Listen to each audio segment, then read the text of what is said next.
کالا لباس پہننا جائز ہے یا نہیں؟ غور سے سننا، اہل السنت والجماعت کے نزدیک کالا لباس پہننا مطلقاً جائز ہے، یعنی نبی پاک صلی اللہ علیہ وآلہ وسلم سے کالا لباس پہننے سے کہیں ممانعت نہیں آئی کہ آپ نے منع کیا ہو کہ کالا لباس نہ پہنو، ایسی کوئی روایت نہیں ہے۔ بلکہ خود ترمذی شریف کے اندر نبی پاک صلی اللہ علیہ وسلم کے بارے میں آتا ہے، جب آپ فتح مکہ کے موقع پر تشریف لائے تو آپ کے سر مبارک پر کالا اور سیاہ عمامہ تھا۔ بلکہ دوسری روایت میں ہے، اما عائشہ رضی اللہ تعالیٰ عنہ فرماتی ہیں کہ آپ نے ایک موقع پر کالی شال اور چادر کو بھی استعمال فرمایا، تو اس لیے کالا لباس جائز ہے۔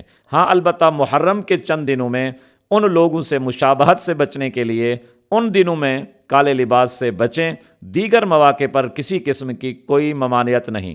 البتہ اہل تشیع کی معتبر کتب الکافی اور ملا یحضرہ الفقیہ کے اندر روایات موجود ہیں جس میں کالے لباس کو ناپسندیدہ قرار دیا گیا ہے اور فرعون کا لباس قرار دیا گیا ہے۔